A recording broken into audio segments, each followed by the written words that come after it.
you'll have to listen to the previous episode because Paul is now drunk. that was the most obvious drunk response from Paul I've ever seen. He actually stopped a hiccup and then continued along his meandering train of thought. Like, that was great. I like that. I'm glad this is how we start season 3. Like, just everyone. I'm the only one who's a professional on the show. Like, I'm good. yeah, I don't have to drive home though. No, I get to get wasted. Paul's fine. No, It's such a good year for the podcast.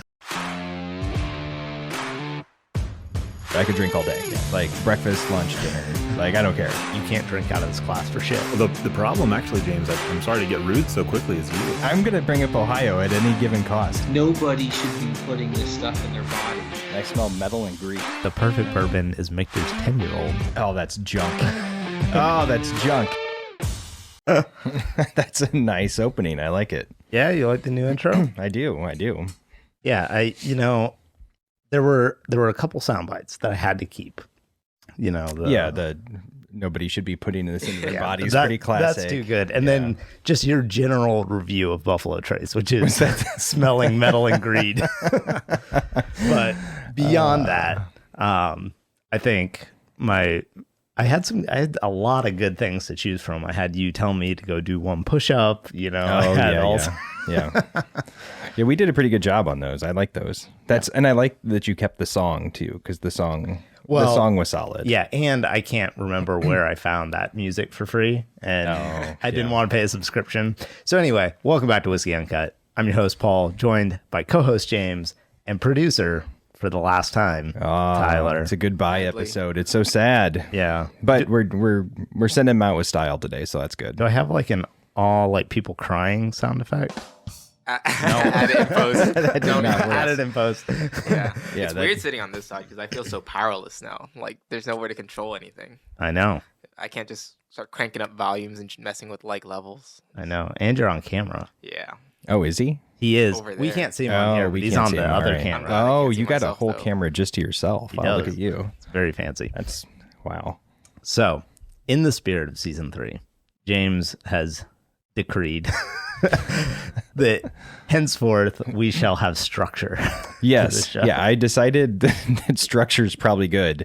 So no more of the shit where we show up and it's like 10 minutes before we start the show. We're like, hey, do you want to talk about the perfect bourbon or whatever the case may be? Hey, that one was actually planned. It was pretty good. Yeah. That one was planned. But we're going to try to plan ahead a little bit with our topics. So our topic for today was not planned ahead. Well, it was. It was. And then it got replanned. It got replanned because Tyler has decided to move on from us, and he requested that we talk about cocktails. Which I'm happy to do because we've been talking about doing a show on cocktails for a long time. Correct. But we were going to defer to the expertise of some bartender friends of ours and try and get them on the show. But that too last minute for that. So this is going to be impromptu. James and I making one whiskey cocktail with a cheap bourbon and an expensive bourbon. And then the other two people on the show are going to taste it and see if they can tell which one's the cheap or expensive, or if it matters. And I did mine blind, so I labeled them on the bottom. So I'm going to drink my own cocktail too and see if I can tell the difference. But it was actually kind of hard because there's a lot that goes into it. We can talk about that a little bit more as we start pouring. But there's a lot to think about when you start trying to figure it out, like get the proof right and all that. So, but I think I came up with a good one. We'll see what you guys think. So before we get started on that, let's talk about whiskey news. Yeah. And we can pour something to sip on. Sure. While we talk about the whiskey news, I think you had, you brought a couple little fun things with you. Yeah. This is one of the things, like when you own a whiskey company, you just have a cabinet full of nothing but tiny little 2-ounce samples of a variety of things. So I brought some different stuff. Here, we'll try this one. You mentioned this. So this is a barrel that we just purchased, and I'm not going to say where it's from because I'm going to keep it kind of secret, but it's a rye that was aged in a new barrel for about a year and then transferred over to a rum barrel, and it's been in the rum barrel for now 3 years. So it's mostly rum barrel aged rye whiskey. Okay. This smells really good. Oh. It's like Tyler doesn't get any. That's just gonna evaporate into my mouth. That's fine. Here, you can have it. I've had plenty of it. So I think this smells great. Whatever it is. You released a rum finished rye already. Through Two Souls. That was from Yaharbe. This is not from Yaharbe, and that was hazmat. Yeah. Has that one sold out? Yeah, they're long gone. And yeah, I'm finally. I have a little bit of whiskey budget this year. You got to keep your eye open because we're gonna occasionally drop some rare bottles on the website because we did hold a few back of some of those. But I think this one's really good. I have big plans for this. We're gonna do something else with it, make it a triple cask. Ooh, I like that a lot. It's gonna be fun. Yeah. See, that's the thing. Bourbon, rum finished bourbon. We've talked about this before, but sweet on sweet, it gets to be too much. Yeah. Rum finished single malt usually is pretty rare, and a lot of times the rum finish is too subtle, so you don't really get anything from it. Rum with rye, though, I think works great. I think it's a really good. It's that sweet and spicy combination. I think it's hard to go wrong. So it's 3 seasons of this, and my ignorance is still coming through. But what is rum derived from? Sugar cane, so molasses, or you can do an agricole style rum where you use you press the cane and use the juice, but most of the time it's going to be molasses based. Gotcha. And this is molasses based. So now, as we're drinking on this, you have whiskey news. And I do, and insert in post a little news segment audio clip. Can we have that noise or whatever it is? We can do that. It's like back when they actually had presses and everything was. Yeah, I was gonna try and do it myself, and then I realized I can't do sound effects. So the big news that I've been paying attention to is, I don't know if you guys have read about this, but it's the whole Jack Daniel's black whiskey fungus thing. Have you heard about this? No, I have not. So Jack Daniel's, I always forget what county Jack Daniel's is in, but it's neighboring Lincoln County. Oh, I was going to say, it's got to be Lincoln County. It's not. They literally call maple filtering the Lincoln County process. It is, yeah, because I think it was developed there, but they're adjacent. And so they set up some warehouses. They built some new warehouses near a community in Lincoln County. And I think they put up 6 or 8 warehouses. And suddenly, and it's this nice area, people have really nice homes. There's a mansion across the street here where they rent it out for weddings and shit like that. And all of a sudden, everything was just covered in black fungus.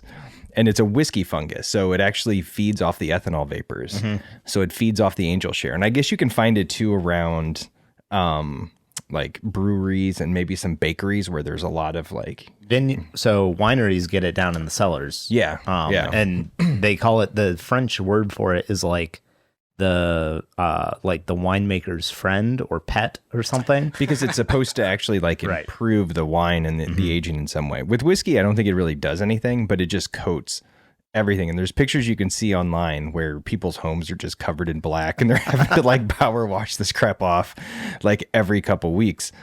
And I guess Jack Daniel's had plans to build 10 or 12 more rick houses. And the community went batshit.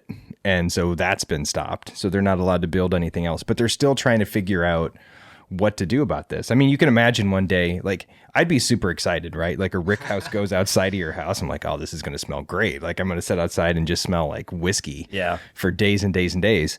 Then you wake up 3 days later and all of your shit's covered with black fungus, a quarter of an inch thick. And you can see the trees get covered, people's cars get covered, everything gets covered in this crap.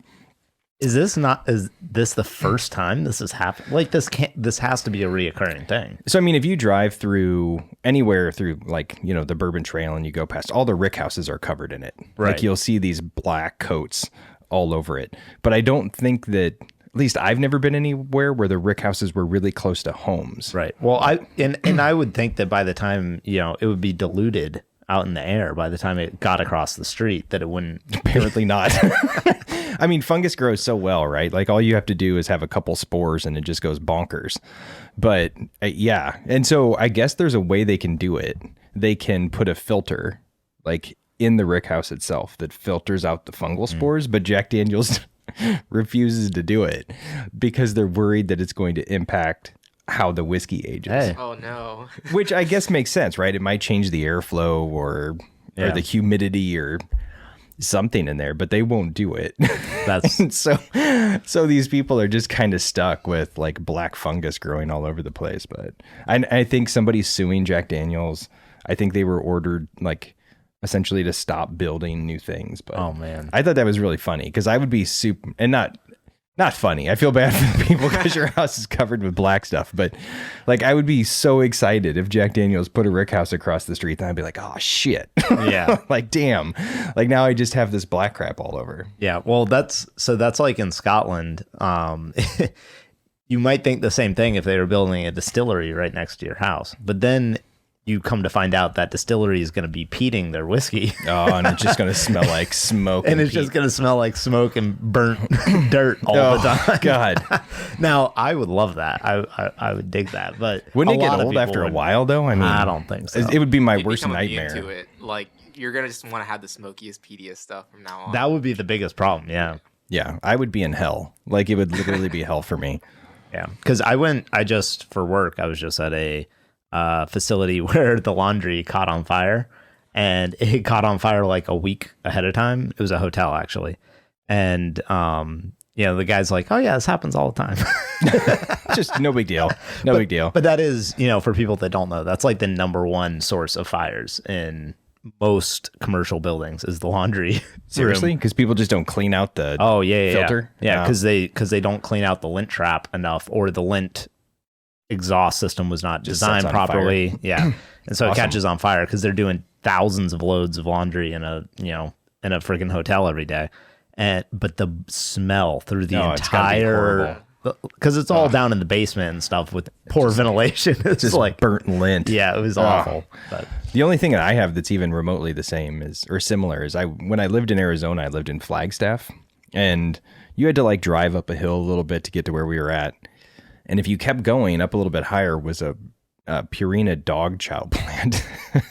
And so like every other day, like it would just smell like beef.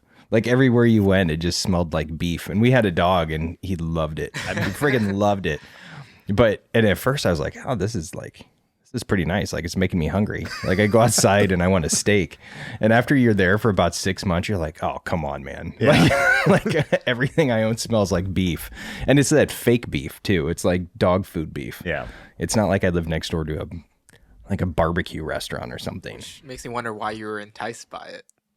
I just liked it. Oh. It smelled manly. James has low standards. Well, I was also 22, so it was probably like, it's all right. So while you get prepped with this, here, let me give you your ice.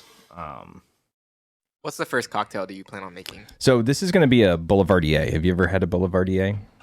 No. That cannot be the way it's pronounced. It is. Are you sure it's not like a Boulevardier? Or no, sorry. Yeah. No, it is. You're right. There's no way. Well, I've actually heard it pronounced both ways. It's pronounced a Boulevardier. That's what I've heard. Really? Yeah, bartenders have called it that before. Or, yeah. So the idea is like, have you ever had a Negroni? Yeah. So it's basically Negroni with whiskey. For the longest time, I didn't even know Negronis didn't have whiskey until I looked Really? up how to... You couldn't tell that they were gin? No. Okay. So it's the same ingredients. You have sweet vermouth and Campari and then whiskey. And you can do 1:1:1 ratio if you want, but you can go all the way up to... Is that good? You want more? A little more. You can go all the way up to 2 parts whiskey to 1 part the other 2. But I did a little bit of a riff on it. I prefer Aperol over Campari. And he prefers 4 parts whiskey. I do. Like more whiskey. So I prefer Aperol just because Aperol's sweeter. It's a little bit more like, I don't know, maybe a little bit fruitier. Okay. And so I just kind of like it better. And then, but if I'm going to do that, I go boozy. So this is 2:1:1. Okay. And I have 2 different versions. One is made with about a $20 bourbon, and the other is made with a $60 bourbon. So what bourbons did you choose? I'm not going to tell you until we're done. Oh, really? Okay. Yeah, I'm going to wait. Did we already mention that we were going to do like the same cocktail with 2 different? Yes. Okay. Yeah. Okay. I actually wanted to make it with rye because usually like with something that's a little bit sweeter, I like rye. I like the spicy backbone of it. But the problem is I didn't want to pick 2 whiskeys that were way off in proof, because then if I ask you which one's better, the one that's going to be better is the one that's higher proof. And I didn't have like a cheaper rye and a more expensive rye that had the same proof. So, but I did. So one of these for bourbon. So one of these bourbons is 100 and the other one is 103 or 104. So they're pretty close, similar profiles, roughly similar age. One's a little bit older, but the price point is really what's different. And availability. Yeah. All right. So I'll go ahead and mix these up. All right. And while he's mixing those,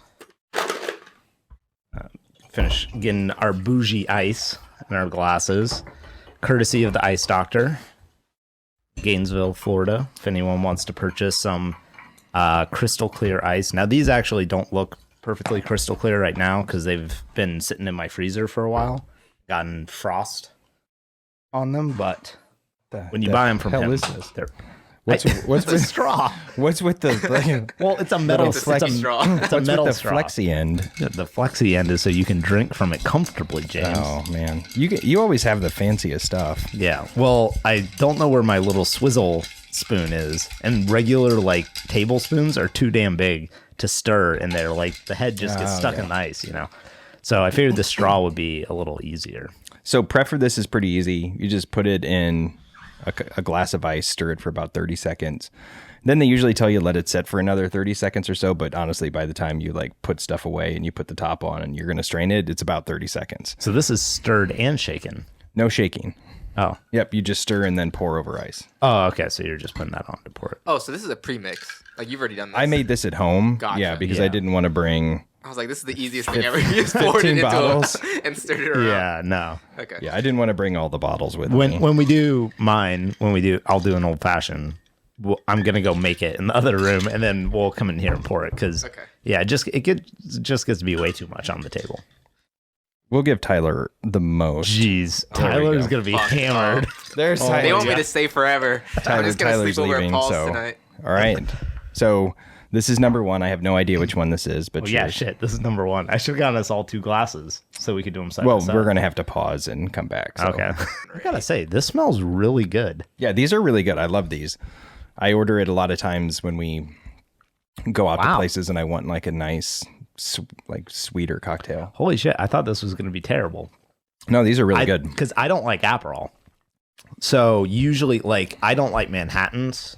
You don't like sweet vermouth either? No, I don't like vermouth or Aperol. Typically. Wow, so I just made like the worst drink possible for I you. know, but it's actually good. Maybe it's the $100 whiskey. Yeah. Well, what I like about it, the reason I go a little bit higher and I go the 2 to 1 to 1 is Aperol to me is sweet. So if I'm not using a really high proof whiskey, then I'm at least going to put more of it in there. Right. And so I think the 2 ounces of here cut through the sweetness a little bit. And I think it really mellows out the vermouth because it doesn't taste like a vermouth heavy drink, even though there's quite a bit of vermouth in it. You know what makes me mad, James? Is you made a drink with like 12 ingredients in it that's probably like takes some time to get the right ratio depending on your specific liquors used. And I'm going to make an old fashioned which has 1 liquor in it and I'm going to fuck it up. It's going to taste like shit. It's going to be terrible. Well, you'll probably pronounce it right, so that's good. Like, Yeah. we'll get the start right. But I really like this one. Like, I started it a couple years ago because I was looking for an alternative. Like, sometimes a Manhattan is too heavy for me, and old fashions get a little bit boring. So I wanted to try something that was a little bit different, that had some richness and some body to it. And I ran across this, and I started making it. I have a rye at home that's a gin finished rye, and that's like amazing. So this would typically be with gin. Yeah, it'd be a Negroni. Ah, okay. And a lot of people will use Campari instead. That's kind of the classic approach. You know, Campari and Aperol or Cimarron. Or Campari's not as sweet. No, Campari's more bitter. Yeah, I hate Aperol Campari. is a little bit sweeter, and I just prefer Aperol. And so I went that route. So the difference between the two is what exactly, as far as like where it comes from? I think they're both Italian, right? Yeah, they're very similar. They're both kind of a bitter liqueur, but Campari is higher proof. Okay. And it's more bitter, less sweet. Aperol is lower proof, sweeter, less bitter. And so that's why I used more alcohol too, because if I'm using a lower proof mixer, then I want something a little bit stronger. So what do you think, Tyler? This is your day. You already drank half of it. Jesus. Yeah, I know. We're gonna have to really carry. Good. We're gonna have to. I need to carry work Tyler on out my of here. like vocabulary because my descriptions of stuff has still not extended beyond this is really good or this is really bad. Oh my gosh. Okay, so that reminds me. Sierra and I have been watching Below Deck. You ever watch that show? Are you serious? You're onto that show now? It's amazing. Oh, I have friends who watch that. And I tried watching it for like 10 minutes and I felt like I lost 30 IQ points and I turned it off. Well, yeah, you don't watch it to educate yourself. No. But one of the guests on the charter, they showed up and they were like, wow, this boat is so opulent. And I was like, yes. They said opulent. I was like, success. But making us look bad in the whiskey community, they also had a charter of like 4 like marshmallow bald white dudes on there that were like, they all looked identical. They were like the classic, what you think of as like the guy that walks around the bourbon aisle at your local liquor store. Really heavy set, bald, beard, kind of beady little eyes. And they were just like getting hammered off of like Buffalo Trace and stuff on the show and getting really like belligerent and like, but it was definitely Buffalo Trace. I think they said so it was Buffalo like a Buffalo Trace commercial. Yeah. But they were drinking out of Glencairns the whole time. Oh, well, that's classy at least. Yeah, and I was like, God damn it. Like the one time we get some representation on reality TV for the whiskey community, and these guys are going to be like total douchebags and screaming at the stewardesses and, yelling at each other. Have you ever watched Justified? No. Oh man, you got to watch Justified. Have you watched it? No. So I think it started in 2010. It ran for about 6 seasons, but it's set in like the middle of nowhere, Kentucky, like backwoods Kentucky, and everybody drinks bourbon. And so, but it's funny to watch it now because one of the characters, like the main, I think he's like they're with the U.S. Marshal, but he's like the director or whatever. Mm-hmm. He drinks Blanton's. So he has a little like cabinet where he keeps his Blanton's. And one of the other characters who's kind of like the villain exclusively drinks Elmer T. Lee. And it's hilarious because people just go into bars and they're like, give me an Elmer T. Lee. And one guy loves Pappy. And so he just goes in and he's like, yeah, give me a Pappy Van Winkle. And they just have it. Yeah, like, and it's like this crappy, like shitty bar in the middle of nowhere where like probably the best beer they have is like Miller Lite or something. And they have Pappy Van Winkle on the shelf and everybody just drinks it. And I kept thinking back, I'm like, shit, was it really that easy to find in like 2010? No, not in 2010. Like I think maybe in like 2000. I think Blanton's and Elmer T. Lee were pretty easy to find, right? Yes, Blanton's was actually on the shelf as late as 2015. Yeah, because when you were working that's when I started working at the liquor store. Right. When you were working there, I remember going there and seeing it. Yeah. And Elmer T. Lee was readily available for like $40. Elmer T. Lee was already rare at that point. Was it? But in 2010, it probably would have been available. Yeah, I mean, they just drink it like it's water on the damn show. How much is it like a pour of that at a restaurant or something? Like, was it even fitting for the character? Like, someone's it's probably like $5. Yeah, I mean, back then, maybe $10, something like that. But yeah, because when I started in 2015, we actually, for like the first year I worked there, we would get Blanton's and put it out on the shelf. Yeah. And then after that, it started being we would get Blanton's and we had a list of people that we would call to say like, hey, you've been on our waiting list for Blanton's, here it is.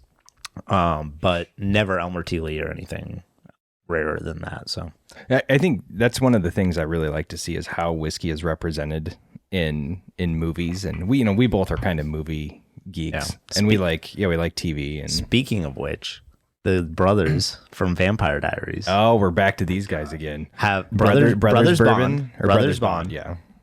One of our producers, Lorraine, has specifically asked us to do an episode about Brothers Bond, so we will be doing one. However, I wanted to wait until their cast strength came out, so they've released. They have a cast strength now. Yeah. So it's cast strength MGP. No, it's not MGP. I think where they source it from somewhere though. Where do they get it? They went to someone and had them distill it for them. So it's it's actually their recipe. It's their own recipe. Yeah.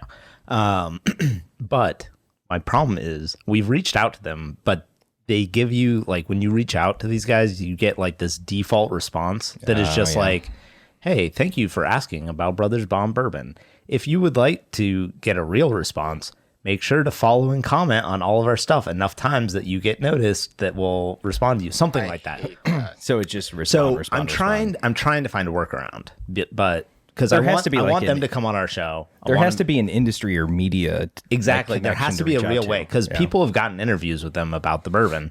So, there has to be a way to do it. But so far, I haven't figured that out. So But we now- can try their standard versus their cast strength, maybe. Right. But I wanted to wait till the cast strength was out because I know you won't like the standard one. I'll hate it. Just by default, you won't No. like it. No. So I didn't want to like invite them, get them on the show finally. And You'd then be like, "Wow, James this is just like, this sucks. is garbage. Like, what are you guys doing? So, because it is 80 proof. Didn't we try it? Like, I think we tried it before in an episode once. And I remember it being very vanilla forward and kind of like light. Yeah. I mean, I like it. I think it's a very approachable. Well, you like the Vampire Diaries, so you just Well, like yeah. it because of the show. It's a good show. You're just in it for the brothers. It's a good show. All right. All right. So, I mean, before we get too carried away, I'll say to try to add more to this. I do appreciate that it's not too talking about the cocktail, by the way. Get on the mic, Tyler. Oh, sorry. There you go. That it's not too like liquor or spirit forward. Like it's something that I could actually give to Linda and she'd probably like. It almost yeah. reminds me of like a tea, like a peach tea or something. Which I don't know if that's good or not. I don't know if that's a compliment to I James. think it's because James made it with some weak, cheap bourbon. It's a possibility. But the fact that I could drink half of it in like a couple gulps, I know. it's kind of terrible. It's kind of And dangerous. James hardly even touched his, which No, he also I refilled it because I accidentally made both of them at the same time and I was melting the ice. So now I gotta. So now you have the better one. In there? Yeah. Well, I don't know. I don't know which one's better, which one's worse. Which but, one's the second one that I need to pour? it's right here. I haven't made it yet, so I will do that now. All right. But yeah, I'm discovering that there's because for season 3 we want to have a little more topical conversations, but we also It's a funny word. You just what topical? Well, I'm just saying It's like an ointment. we want our episodes to be we want. It does sound very we medicinal. want more ointment based episodes. But we want to do some more topical episodes rather than specific to distilleries. However, we do want to try and feature one distillery each month and have a guest on like once a month. So I would love if anyone listening knows how to get a hold of Ian Somerhalder or I'm sure everybody's going to jump right on this. if any of you have him in your contacts list, text him, ask. I thought about the most famous person I know is Thomas Sanders. And I thought about seeing if he could hook me up. Besides me, right? Yeah, he's more famous than you. He's got like 4 million followers on YouTube. Who is this? I don't even know who it Thomas is. Sanders. You don't have to, just repeating his name is not going to help. Like I need. He's like, oh, it's Thomas Sanders. Like I need to know more information. Well, than that, that's not going to help you, James. You're too old. You weren't hipping up with the vines. He was Vine famous. What the hell's Now I know Vine? Now I know who you're talking Right. about. Yeah, exactly. Is this some weird TikTok-y thing? It was pre-TikTok. It was the first TikTok. Yeah. Oh, okay. And then it got bought by Facebook, I think, and they shut it down. I have no idea why, but then TikTok has replaced it of short format videos that play on a loop. Okay. So, which now that I say it, TikTok is literally just fine. Like now I know why it's so successful, but This is less aromatic You think so? immediately. Yeah. Maybe I'm just more drunk, but Yeah. this is less aromatic. You're more drunk. so this is the And it might second. be. This second is Boulevardier. cocktail number. Boulevardier. Boulevardier. Yeah. Boulevardier. Have y'all ever had a fat washed cocktail? I have. Yeah. Disgusting. I thought about doing it, but the process of fat washing a whiskey is rough. It sounded so cool, and I ordered it at a restaurant, and it just tastes like you're drinking bacon grease or something. yeah. It's I think it gets oily. yeah. So what do you guys is think? it? What is a fat wash? I don't exactly understand what you do, but you somehow like infuse some yeah. Yeah, you infuse it with fat somehow. Oh, Yeah. And it changes. It makes looks the mouth really feel cool. really oily. Yeah. I thought it would be a good way to get more of a thick mouth feel, like out of a cocktail, but This one's heavier. It is, yeah. This one to me tastes oakier. It tastes a little more barrel char going on. It tastes richer. It's richer. And it's boozier. And it's boozier. So I'm going with this is the expensive one. I'm going to say too, I actually like this one better. But now I will say everything about the cocktail is the same. So it's the same amount of whiskey, the same amount of everything. I made them together. So it's and I might as well tell people the bourbons. So the cheaper bourbon I did was Very Old Barton. Okay. 100 proof, which is about a, 25, maybe $20 bottle even. So it's not that expensive, but I did it because it's 100 proof. It's like 4 to 5 years, pretty young. And then the other one I used is the Four Roses Small Batch Select. Oh, okay. Which is 104 proof. So it's right in the same wheelhouse. And $60. Yeah, it's a little bit older, but you're looking at $65, somewhere in that range.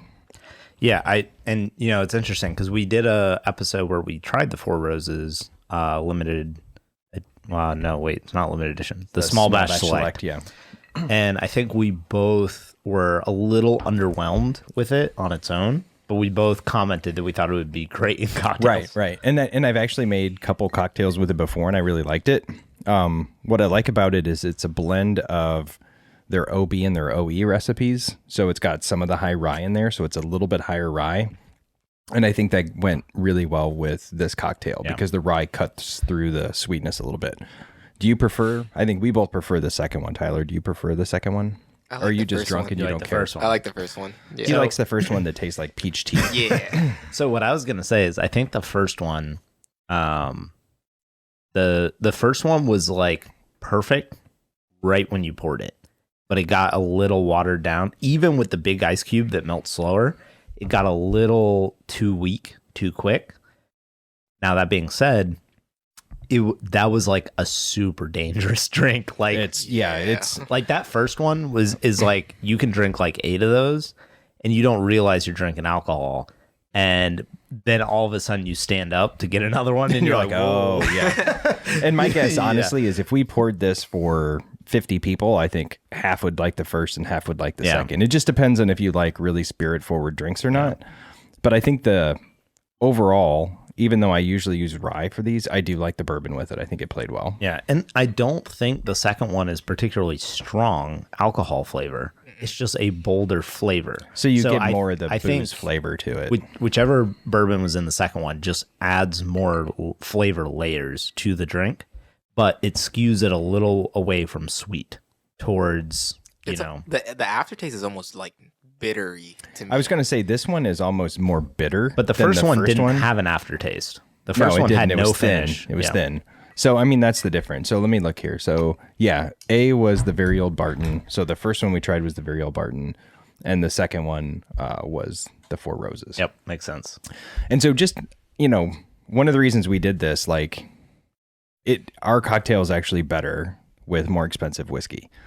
To an extent, I would say yes, right? I think if you get an older, richer bourbon, you get an older, richer rye, it's probably going to play better because you're going to taste those layers of the spirit in the cocktail.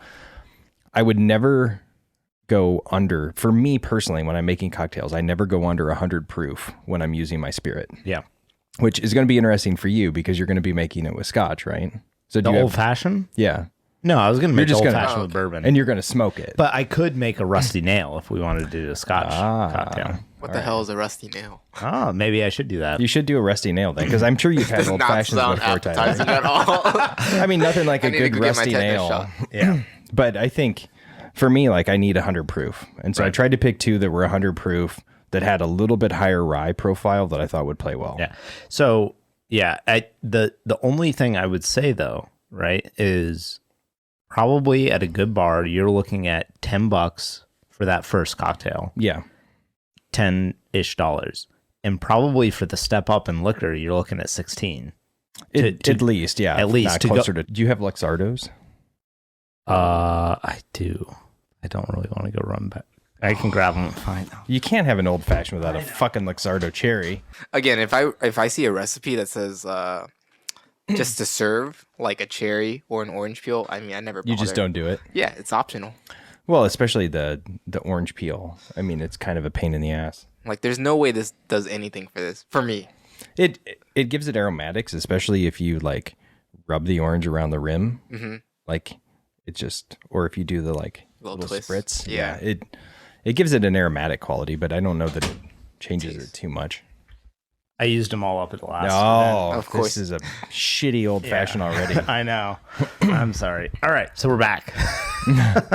And Are we recording? Any Luxardo cherries? We are recording. I've been saying shit and fucking all sorts of stuff. And It's all right. We'll cut it out. Yeah. Unless it makes you look bad, and then I'll then leave it in. All right, so He did do the orange peels. He's got it. He's only got 2 though. I don't know how he's going to do this. I've got 3. Yeah, but we have Only 2 what? We have 6 cocktails coming. I don't want. Yeah, but you can use the same lemon peel. It's fine. It's fine. It's fine. All right. So, give me 1 second. So we are. Yeah. See, this is the other thing. We have to smoke these individually. Yeah, all these instruments make me No, feel like they all get smoked at the same time. You can That's smoke the beauty them all. of the thing. So Okay, here. that's the whole point of the little. Technically, it's like a cake thing, Yeah, it looks Oh, like it a is a cake cake. thing. but Here, we'll put these in order of whose is whose. Which well, one? This was actually, mine, I'm right? not. Yeah. I'm not entirely positive these glasses will fit under it. I know my other ones do. I think but it looks like this it'll be will. good. So And this just makes me think of hard drugs. Like if you modified this to a face mask or something. just barely, Oh. just barely. So we have to give a play here. So you did an old fashioned. All right, so this is an old fashioned. So all this is bourbon, a touch of simple syrup, like a 1/4 ounce of simple syrup, because otherwise it gets way too sweet. If you're using rye, you might up that to like a 1/2 ounce of simple syrup, but it's also going to depend if you made your simple from white sugar or brown sugar. In this case, unfortunately, this is made from white sugar. Oh, Normally, boo. I know. Boo. It's better from brown sugar. Normally, is. I do that. But with So you bourbon, didn't have brown sugar and you didn't have Luxardo cherries. I was ill prepared. I know I have to drink this shitty old fashioned that you're gonna I smoke. was ill prepared for this. Ah. But then I'm gonna smoke this with applewood. So And it's so fancy because it's applewood. Is there special applewood that you buy for from a cocktail yeah, because it's already cut up into tiny Yeah. little shavings. I'm this. picturing you buying like a big piece of applewood and you're chopping up in the back. No. Okay. And so then we have the glasses under this cake pan, which I left it's for packaging only. Is this little foam seal around the edge? It's just so the It top keeps doesn't it- break. yeah. But it works perfectly because there's a tiny little space in it that I can fit the hose for the smoker under. And I mean, there's a ridge there to keep it airtight, but with that, it's definitely probably airtight. Right. Yeah. So it actually works out really well, and then it looks really cool. Ooh. When you do the little swirl. Although we have the fan on in here, so we're not nice. dying, so the smoke kind of dissipates quickly. So, and then hand Tyler his glass. Too late. I reached. Oh, and then the last thing is you're going to take your little lemon twist and just spritz it on and rim the glass with it and drop it in there. We were just talking about this while we were taping, and I didn't know it about whether or not this makes any difference. And It does. I do It makes notice. a huge difference. It's mainly aromatic to me, but it does make a difference. So the key with the old fashioned is to use lemon for bourbon because it's a little sharper, and use orange for rye. If you're doing a rye old fashioned, use an orange because the orange is going to be a little bit sweeter. Do not, under any circumstances, if you're making an old fashioned and the thought crosses your mind, I should pull out a muddler. Stop. You should not be muddling anything. Do not, under any circumstances, No. muddle anything in your old fashioned. Do you remember that video that circulated about 5 or 6 years ago of some woman making an old fashioned? It was the most. It's like this tall glass. She has like a full pint glass, and she's I've seen that, but for muddling other- orange and cherries in it, and then she just like straight up vertical pours like 7 ounces of whiskey into this glass, and then dumps ice on it and stirs it all up, and it went around for a long time, and they actually gave her a chance to redeem herself. So she did because she became like a meme. And so they brought her back and they had her like make a legit old fashioned. And it felt so bad. Like I felt so bad for her watching her do that. But This is pretty good. This is delicious. Delicious. It's better than James's. Oh, really? Well, this is sweeter. So here's the thing. This, I think this is sweeter up front, and then I think there's a little spice kick. But here's the beautiful thing about a smoked old fashioned. You obviously don't have to smoke your old fashioned, but what I think is really cool is you get this really layered effect of flavors. So the first thing when you smell it is you smell the smoke with the citrus from the lemon, and those two things are like very opposite ends of the spectrum as far as one, like the citrus cuts through the smoke and keeps it from smelling like just burnt, but the smoke dissipates pretty quickly and just becomes this subtle lingering aromatic. What I really like to do with these, if I'm prepping them ahead of time and I'm not doing like the whole little thing with the smoker, is I have these like they're almost like pipettes, but they're like a bulb on the bottom. What's the technical term for that, James? You're a pipette with a bulb? Yeah. It's like a bulb at the bottom and then a pipette on the... Yeah, are we like using a turkey baster? It's like it's for like chemistry. I don't know what you call it. I don't know what you're talking about. Well, damn it, James. You work in a lab. I don't know what you're talking about. Okay. Well, I'll show you later. We can figure it out. Okay, we'll figure it, yeah. But you pour the old fashioned in that and smoke it in that, and then you cork it and leave it for a while. So the smoke really integrates into it. Well, and that's funny that you say that, because my one compliment of this was that it's not too smoky. Like, I really like, because I've had smoked old fashions where, you know, they're smoking one glass at a time. Right. This was nice too, because we have 3 in there, so the smoke gets kind of distributed amongst the 3. I've had it done before where it's like this one glass that fits almost like right over top of your tumbler. Yeah, because that's typically what the smoker is the little thing that sits on top of the glass, because that's easier. They just smoke the living hell out of it. And so everything tastes like smoke. And then for me, at least, when I drink those cocktails, like the only thing I taste is the smoke. And in that sense, I don't think it matters what bourbon you use. I don't think it matters. You could muddle whatever the hell you want in there. The only thing I'm going to smell is smoke. Yeah. This I like. This is a lot more balanced. I don't know that the apple wood, like it's not, I'd love to try different types of wood to see what influence they have. In my opinion, that when you do it this way, the specific type of wood matters very little, because the smoke is so subtle. It's just so, yeah. But this is good. I like this. Good. I'm glad. I have no idea which one this is. So yeah, tell us a little bit about the spirit you chose. Okay. Like the gap between them. The gap between them, they are, I believe, identical proof. Ooh. So they might be like 1 proof point off or something. So one is 100 proof, and this is going to give it away. The other's 101 proof. Oh, gee. So even Tyler, I think, knows what that one would be. We'll see what these will be here. It's in the name. But yeah, so those are the 2 that I chose. I chose something that was 100 proof and something that was 101 proof. I'm impressed. So, and what's the price range? The price range is $20 versus, I believe, $50. Okay, so similar to what my drink was. Yep. Okay.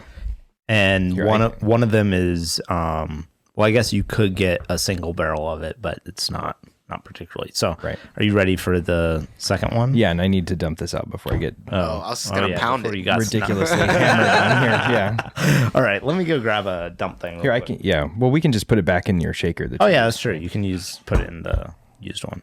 And by the way, for anyone, this one, I put them on ice, and then I strained the ice out of the one that we were going to pour second, so it wouldn't get extra diluted over the first one because it was being poured second.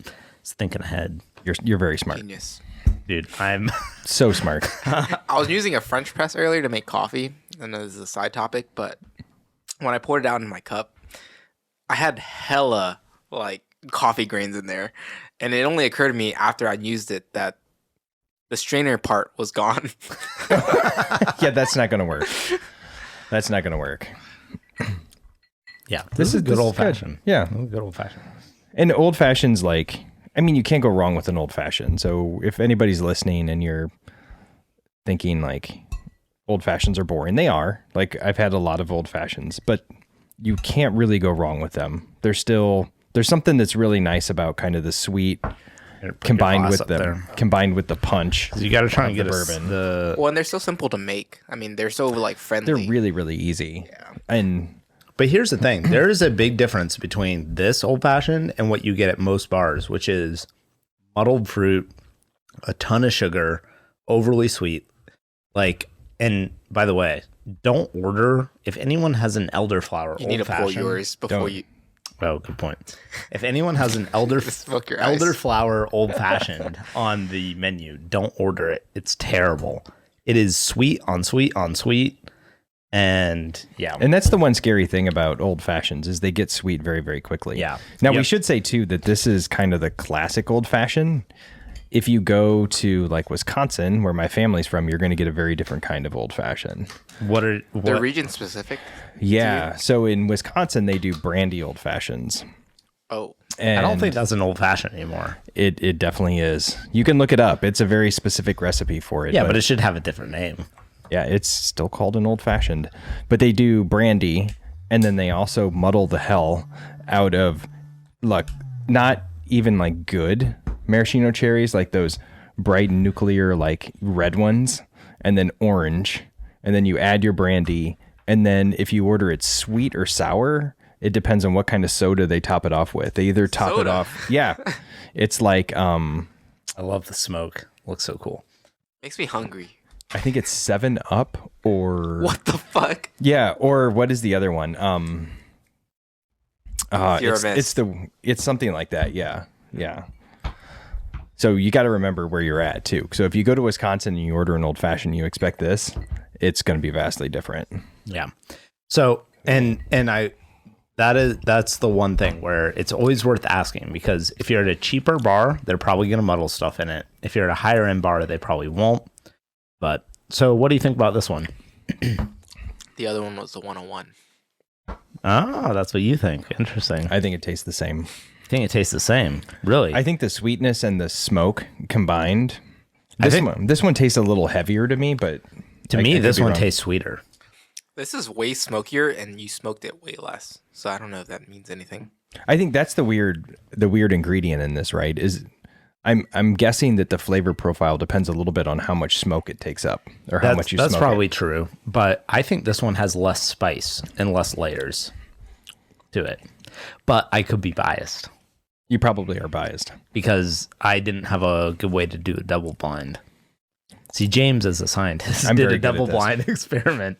Mine is only a single blind. I think they taste really, really similar. I think if anything, this one tastes a little more boozy, but it may just be that that could be, it's hard to kind of, that could be down to my preparation as well. I wasn't using a pipette, to measure out drop by drop. So, I mean, they're both really good. If I got either of these at a bar, I'd be happy with either. So the first one was New Riff Bourbon, and that is the $50, $40 to $50 bottle. Mm-hmm. And the second one is Wild Turkey 101. And see, that makes sense to me because honestly, like one of my favorite mixing bourbons is Wild Turkey. Yep. I was pissed off that I didn't have any Wild Turkey 101 to make our drink. Oh. Because I was convinced that it would have outplayed the small batch Four Roses. I think it might have. It's just such a good freaking bourbon in a cocktail. It is. And it's interesting because I remember very early in my whiskey journey, I came across a video like talking about how to make a good old fashioned, and they were like, use Wild Turkey 101. Yeah. And it was from like a very pro bartender.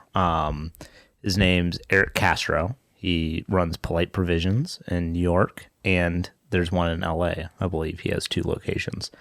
And I'm really upset because he was actually in Gainesville at one point visiting one of our bartenders here, working at their bar for like as a guest for one night. Oh, that's kind of cool.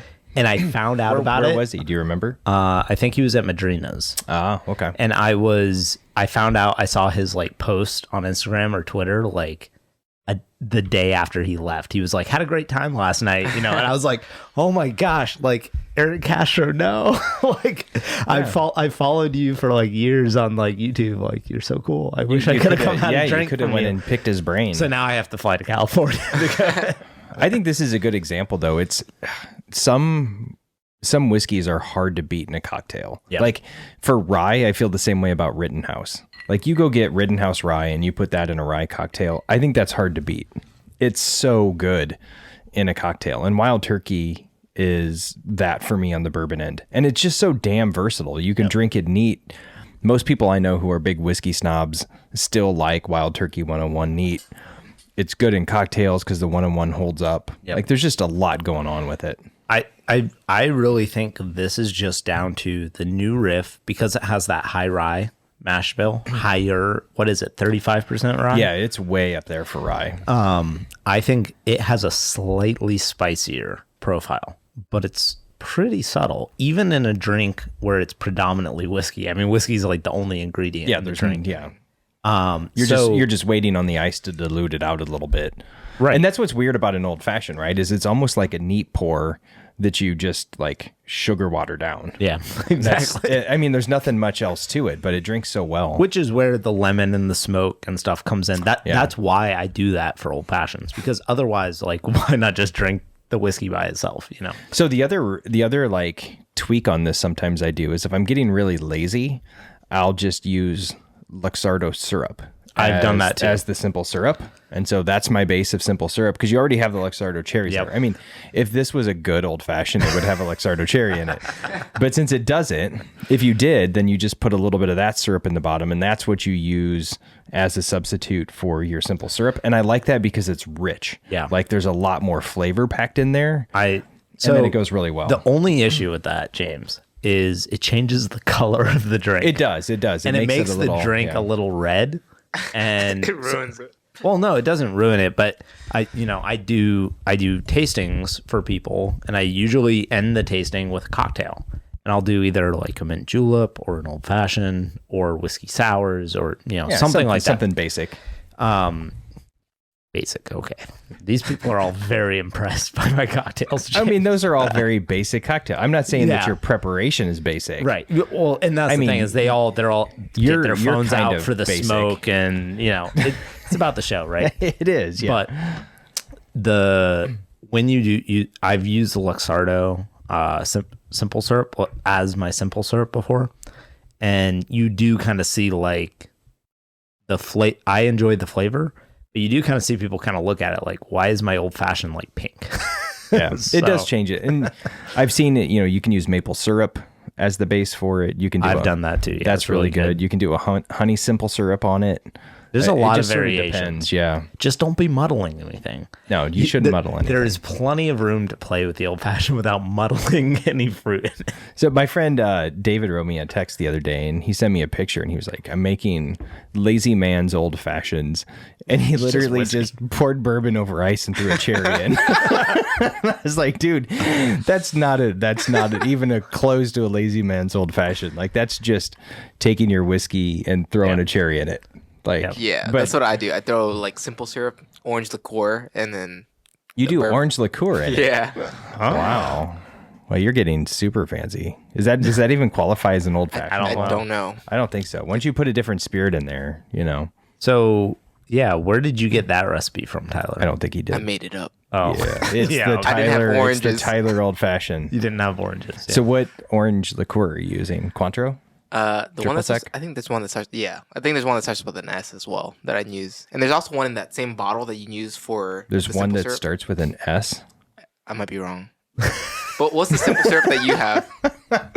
It's the same brand as that one. I don't know. I just have it in that bottle, but I made it myself. Oh, okay. When you said you made it yourself and then you poured it out of that, I thought you were being a liar. No. I just used that so I could refill it. Gotcha. That's smart. So it's the orange liqueur that starts with an S. Yeah. Yeah, that's the secret ingredient, guys. clearly, It's the special touch that Tyler brings to his old fashioned. James and I were talking this week. We're like, we need to be more professional on the podcast. Yeah, that's that's not what happened. Actually, the conversation was we need to swear more. we need to be more topical. Well, I wanted to be more like you had. I feel sometimes like I'm scared to swear on the podcast. But then have you ever, so I've been listening to more podcasts. No, okay. Here's the solution, James. We preface each podcast with, welcome back to Whiskey Uncut. I'm your host, Paul, joined by my co-host, James, who has Tourette's. He's just occasionally going to spout out swear words. But I've always been nervous about swearing on the podcast. But then have you guys, and I've been listening to more podcasts. I won't listen to ours because I refuse to listen to myself. But I love listening to myself. I can't do it. Have you listened to Armchair Expert with Dak Shepard? No. but I know who recommended. Dak Shepard is. It's so good. It's so good. And he's just really dynamic and he's funny. But they start out kind of normal and then it just goes off the rails and it's swear words left and right. I'm like, that's what I want because that's how I would talk. Like if I was sitting here drinking whiskey with you, I would be like, this tastes like shit. Yeah. Right. And I wouldn't be like, oh, this doesn't taste very good. And so I was like, we need to get to us just being us. Yeah. And then, we'll have topics. Like I think next time we're going to talk about whiskey awards and we'll drink, but we don't necessarily need to go like whiskey by whiskey anymore. Right. Yeah, I agree. And, there is certainly something to, however, and I put this in our little bio under our videos. I always say like, anytime a whiskey is sent to us, like we will be explicit that this was sent to us.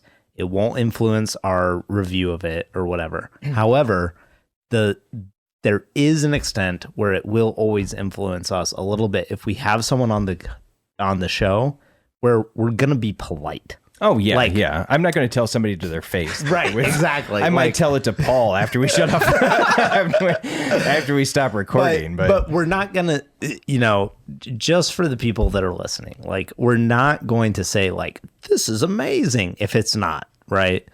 But we won't be like, this is hot trash and I would never drink this in my life when, a guest is on, so, and I think our audience obviously knows that. Like we're, we're not just going to like fucking punch people in the face with our shitty review. I mean, but I understand. So, and that's where my view changes a little bit from being in the industry. Like I know that everybody is doing the best they can for the most part, right? Right. Like everybody's coming up with stuff that they think is good and they're trying to do the best that they possibly can with what hand they're dealt.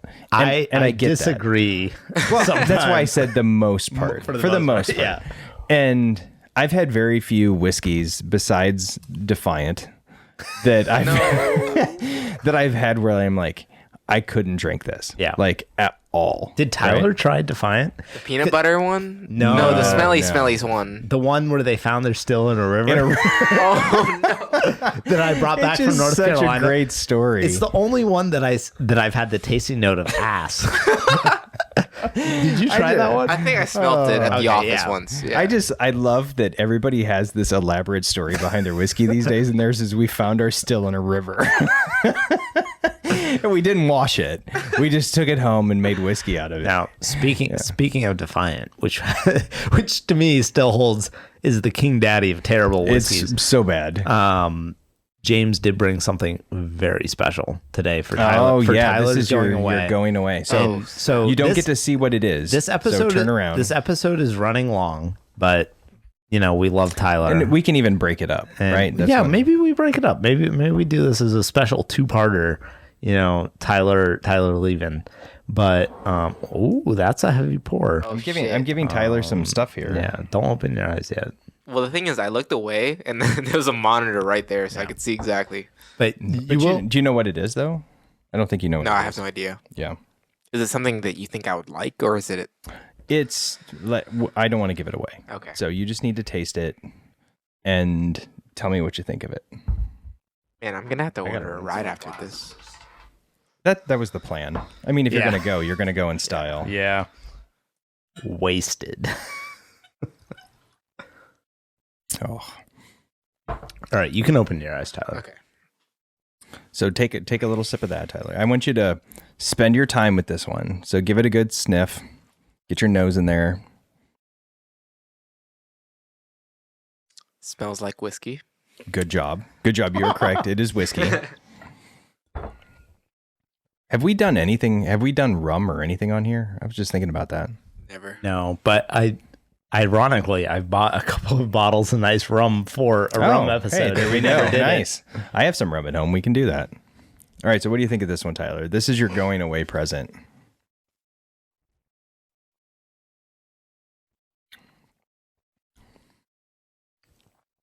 Don't take too long. It doesn't seem super high proof or anything. I think you try to cater this towards me. Tyler is wasted. Tyler is officially hammered. Yeah. This is high proof, Tyler. What's high proof? Over 100? Oh, yeah. Yeah. Yeah. Way over. Oh, because this is like water. What? Oh my God. Wow, Tyler is very So drunk. now we know what happens to Tyler. Like, we just need to get him drunk and then give him 130 I went on proof vacation stuff. with Tyler to Baltimore one time. Oh my God. Sorry, not vacation. We were working. I was on vacation. It was vacation. Tyler was working. Tyler took it way more seriously than I did. I knew I was leaving that job at that point. Tyler was like, I need this job. I'm taking it serious. But we were in Baltimore. Hopefully nobody there listens to this. But yeah, and we went out for drinks. And The first night we were there. We were there, and it only took like 2 drinks, and Tyler was like, Toast. "Ooh." I was like, oh, we've damn, talked about he's that a before. lightweight. Tyler doesn't have to. We tried the build-up. So here's the thing. We tried watching Squid Games. We started watching Squid Games While together. you were drunk? And he didn't make it through like the first episode. He just passed out on the couch. Oh, man. But then on the flight home, I was like, holy shit, this is a fucking amazing show. Like, like you gotta watch this. Gotta pay attention. And so we started back over from the beginning, and like It's good stuff. that was It's good stuff. I'm excited for season 2 whenever. What do you think happens. there, Tyler? It reminds me of licorice. Licorice. Ooh. Do you have any? I can get on board with So that. we've talked about this before on the show. Do you have any guesses as to what this is? No freaking idea. Okay, that's what I assumed. Yeah. Do you want to read him the bottle there? Bottle? Well, Like at least the tell back him of the the bottle? proof. And no, the back of the bottle is like a freaking novel. Okay, because I was gonna guess like But I do like Paul's period voice. Let's from read. Let's read this. 1865 to 1890 was known as the Gilded Age of bourbon. Industry and innovation combined to produce stunning advances in quality and production. During this period, 2 noted distillers, E.H. Taylor Jr. and George T. Stagg, partnered to build one of the world's premier distilleries in Paris. that would survive through the economic cycles of boom and bust, through floods, fires, and droughts. Oh my God, this is so dramatic. On the banks of the Kentucky River, Taylor built the grandest distillery the world had yet seen, utilizing state-of-the-art technology that was clearly the first. I never realized how cheesy this shit is until Paul reads it. He just adds this flair to it. And only one of its kind.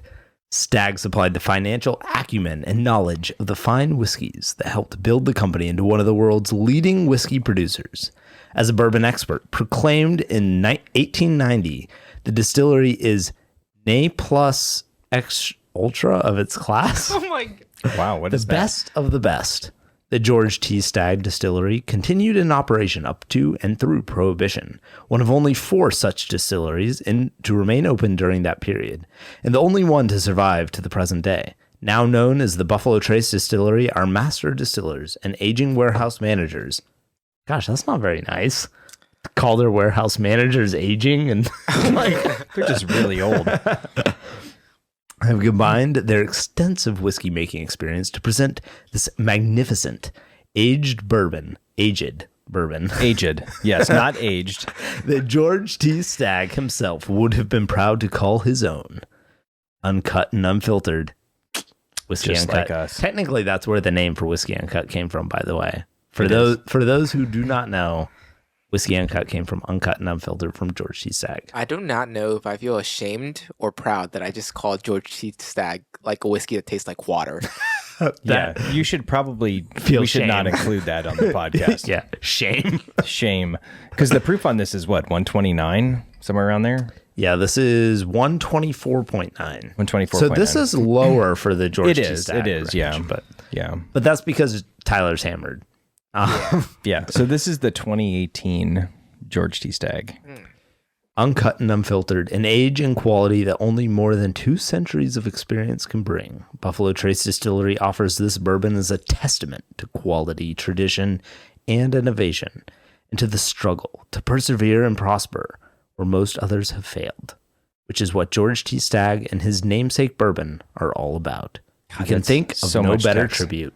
It's a lot. So much text. Come on, Buffalo Trace. Let's be succinct. Do you think an AI wrote that, or did somebody at Buffalo Trace write that? Was that Chat GPT? Could have been. It might have been. It's wordy enough. You're like, Chat Oh my GPT, God. write me 600 rambling words on George T. Stagg bourbon. Yeah. I gotta say though, so Tyler, you'll have to listen to to the previous episode because Paul is now drunk. that was the most obvious drunk response from Paul I've ever seen. He actually stopped to hiccup and then continued along his meandering train of thought. Like, that was great. I like that. I'm glad this is how we start season 3. Like, just everyone. I'm the only one who's a professional on the show. Like, I'm good. Yeah, I don't have to drive home though. No, I get to get wasted. Paul's fine. No, it's such a good year for the podcast. I was gonna say strong. This is Tyler's going away. So yeah, whatever. This is Tyler's going away. Normally we partake responsibly on this podcast. Yeah, not today so much. Yeah, we did. I did Chat GPT for an intro to the show for James, and I told it to pontificate about about his like titles and recognitions. Yeah. And it just went on and on. It was like 15 or 20 different titles. The whiskey, the connoisseur of casks. The connoisseur. Was my favorite. The connoisseur of casks. Oh man, that's good. It's creative. It is great. So anyway, do you like this one? Oh my God, Tyler! I poured you like a solid ounce and a half, and it's already done. Did you like it? It was good. Yeah, it better be good. It's fucking amazing. Yeah, this is about as good as it gets, my friend. The tough thing though is like I'm thinking between this and like the Balvenie ton. I don't know which batch number that was. Yeah, batch 4. Yeah, that was like in my head. I remember Balvenie tasting better, which I feel like is terrible to say. But the Balvenie is totally going to be different. sweeter and sherry cask. They're completely different whiskeys. Yeah. You know, I would say that they're both right up at the top of their category, though. yes, Mhm. yeah. It's, I mean, I can just sit here. I have like a third of an ounce of Stagg, and I'd be happy for like an hour and a half with this. you can just sit there and sip it and smell it. And huff I thought it was, I remembered that we had tried it on the podcast, but I don't think Tyler had tried it. And so No, because we did it for the best of last year episode, and Tyler was absent. Yeah, he decided not to come and hang out with us anymore. Now he's leaving. It's very sad. It's very sad. It is sad. But as far as bourbons go, like this is definitely the most complex bourbon that I've had. So. Yeah, I don't think it gets too much better than that. So It doesn't. and I'm wearing my bourbon hat, so I figured I would bring the best bourbon I had. I mean, I think the only bourbons that really compare to this are like the old Fitzgerald that you have from like the 1960s. The old like dusty stuff from like Stitzel-Weller, yeah. Like Michter's 20 maybe, but it's lower proof, but and I would say the older single barrel Michter's 20s. Correct. Yeah. Maybe like Pappy 15 or 20, but again, those are lower proof. But as far as like, and William LaRue Weller, I think, given the year, can be. But as far as just being like impressed by, I think Stagg is just it's top 1, 2, or 3 of all bourbons every single year. Yeah, even in the years where it's like an off year for Stagg, it's incredible. So yeah, I agree. That's the only thing. It could win an award every single year, but I don't think.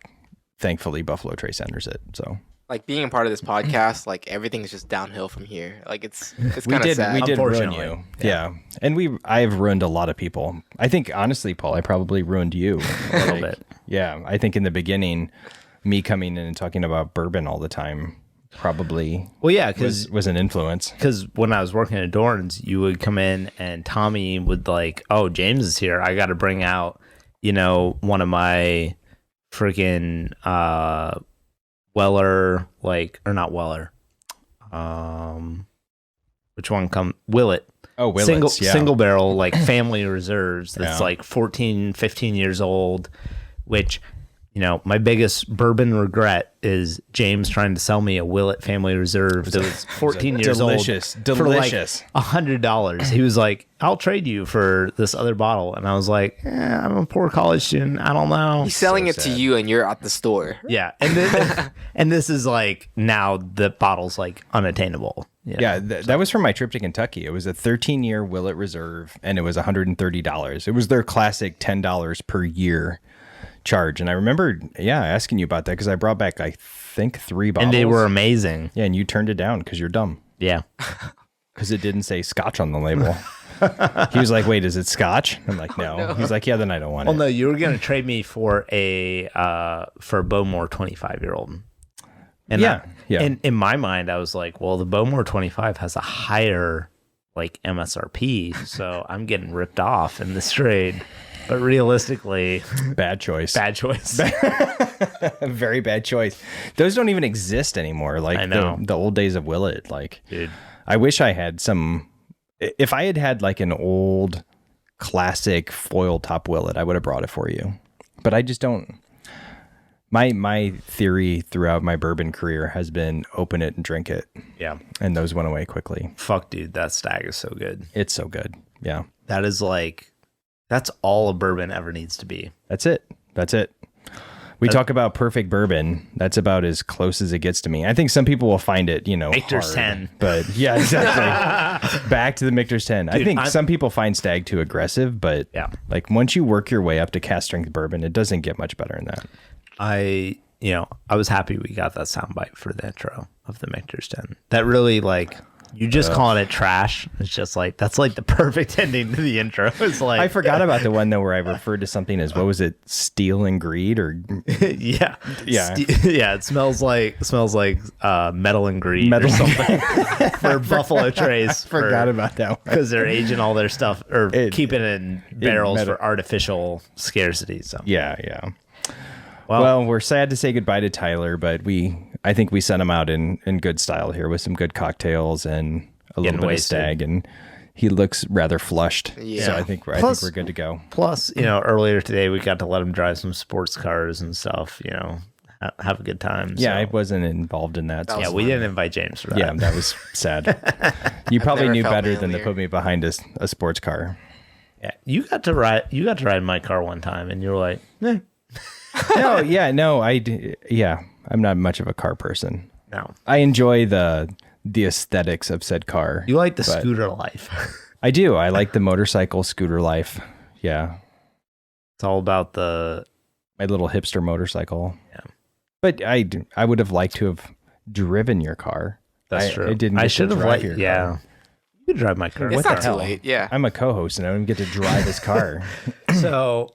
The last thing, I'll just wrap up this episode. I got invited to Wisconsin, James.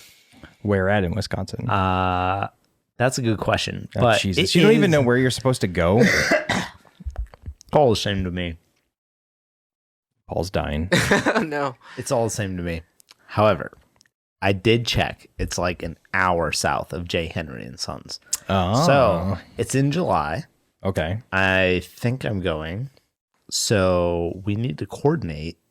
You go check out J. Henry and Sons the same weekend that I'm there. Paul is so struggling to talk right now. I'm not. I will coordinate with you, yeah. And we can go check out J. Henry and Sons together. Yeah, I can get a hold of Joe and I set something up. I will allow you to discuss Wisconsin on the podcast. Thanks, I appreciate it. All right, this is so next time we're going to talk about awards, right? Awards. Yeah. I'm really excited to talk about that because I'm honestly curious to see if people care about awards. I want to see what you think about awards, and now I have a very different perspective on it from being a business owner now. Well, I can say from the sales side, there is a lot of emphasis put on it. So I'm really excited to talk about that.